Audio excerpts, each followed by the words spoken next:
এখন তো পেতনির মতোই লাগবে, তাই না? পুরনো হয়ে গেছি তো। ছি, এমন কথা বলে না। তুমি তো আমার বউ, তুমি তো আমার একমাত্র মহারানী।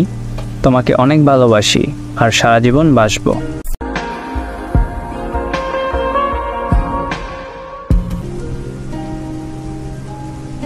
তুমি সুন্দর, কিন্তু ক্রাশ খাওয়ার মতো সুন্দর না। তাই তাহলে আমার পিছনে লাইন মারতা কেন? আমি কই লাইন মারতাম? তুমি তো আমার রুমে এসে উকি মারতা। সেটাই আমার ভুল ছিল। শুধু ভুল না, মহা ভুল। আমি বলেই তোমার মতো ছেলেকে বিয়ে করছি। ইয়েটা কি? জানি না, যাও তো। আরে বলো না। ঝগড়াটে পোলা।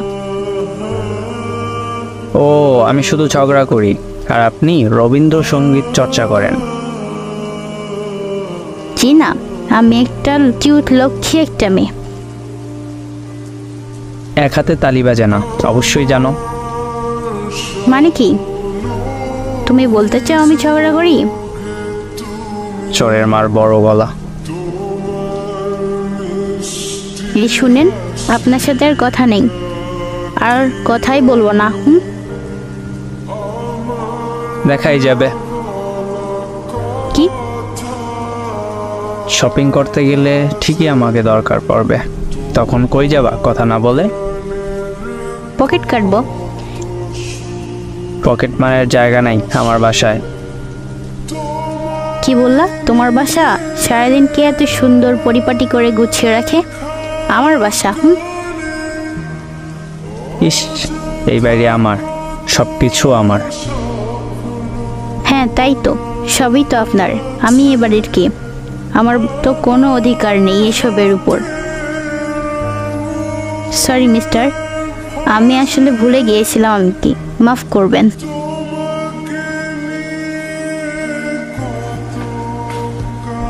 রাসু মানে ছেলেটি বলল, আমি বুঝলাম সে অভিমান করছে। সে তো জানিই না অভিমান করলে তাকে কতটা সুন্দর লাগে। হঠাৎ দেখতে পেলাম তার চোখ দিয়ে পানি পড়লো 2 ফোঁটা। বুঝলাম সে কষ্টও পেয়েছে। কি নিষ্পাপ লাগছে তাকে। এখন তার অভিমান ভাঙাতে হবে।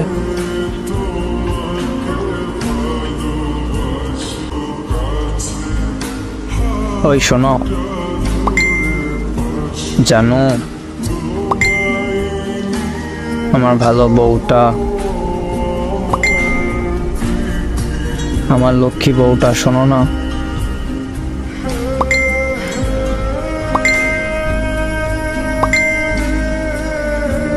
আচ্ছা শোনো না, জানো তুমি কান্না করলে তোমাকে ছোট বাচ্চার মতো নিষ্পাপ লাগে।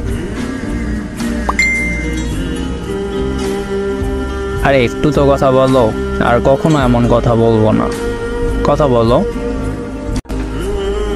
আমি তার হাত ধরে বললাম। হাত ধরতেই বারুম বিস্ফোরণ করলো। ঝাটকা দিয়ে আমার হাতটি ছাড়িয়ে বলল, কাঁদাতে ভালো লাগে তোমার, তাই না? কথা নেই তোমার সাথে কোনো, কাঁদাও যত খুশি। ওই শোনো, আর কাঁদো না। কান্না করলে তোমার ওই যে চোখের কাজল আছে না, ওইটা লেপটে পেতনির মতো লাগে। এখন তো পেতনির মতোই লাগবে, তাই না? পুরনো হয়ে গেছি তো। ছি, এমন কথা বলে না। তুমি তো আমার বউ, তুমি তো আমার একমাত্র মহারানী। তোমাকে অনেক ভালোবাসি আর সারা জীবন বাসবো। কসু, সবই ঢং। কিছুক্ষণ পর এসবের কিছুই খুঁজে পাওয়া যাবে না। আরে সত্যি খুব ভালোবাসি। আচ্ছা চলো, তোমার কাজল মুছে গেছে, লাগিয়ে দিই। আমি শার্টের হাতা গুছিয়ে ওর লেপটে যাওয়া কাজল মুছে নিজ হাতে কাজল লাগিয়ে দিলাম। যদিও ভালো করে দিতে পারিনি, তবুও তার কাছে অনেক ভালো লেগেছে, আনন্দও পেয়েছে। তবে আনন্দ মনে চেপে রেখে আমাকে কঠোর কণ্ঠে বলল, কাজল লাগিয়ে দিয়েছে বলে ভেবো না আমি গলে গেছি। আবার কি হলো? কই কি হলো? আমাকে কষ্ট দেওয়ার জন্য শাস্তি পেতেই হবে আপনাকে। যথা আজ্ঞা মহারানী। আজকে রাতের খাবার বন্ধ থাকবে তোমার। কি বলো তুমি? তুমি তো জানো আমি সময় মতো খাবার না খেলে বুক ব্যথা করে। তা তো আমি জানি না। উফ, পারো আর কি, এই রান্না জেনেই এত তালুকদারি। বেশ তো, কে মানা করছে তোমার তালুকদারি করতে? একটা ডিমও তো ভাজতে পারো না, অকামের ঢেকি। এখনই দেখাবো কে একামেন্টে কি। না লাগবে না, আমি জানি তো তুমি অনেক পারো, সব পারো। না, দেখাতে হবে তো পারি কি না। ডিমটা কোথায়? ফ্রিজে। পেঁয়াজ? কুচি করা আছে ফ্রিজে। কড়াই? আশেপাশেই দেখো। লাইটার কই? উপরেই দেখো।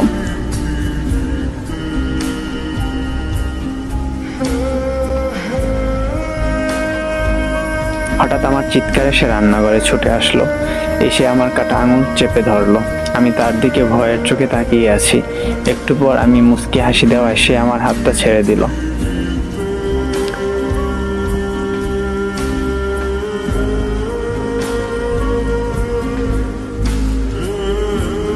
ফাজিলটা আবার হাসি। কি করব বলো?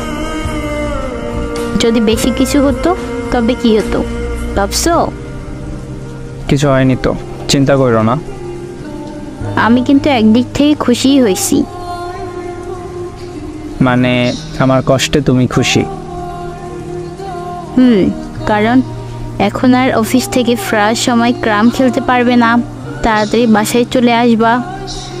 আমার বাসায় একা থাকতে বুঝি ভয় করে না? রাত করে আসো। আচ্ছা, তুমি খুশি তো, তাতেই হবে। আরে রাগ করছে মনে হয়। চলো ভাত খাবে, চলো। খাবো না, ক্ষুধা নাই। আমি বলছি তাই যাবে। হাতে তো ব্যথা। অসুবিধা নেই, চামচ দিয়ে খাবে।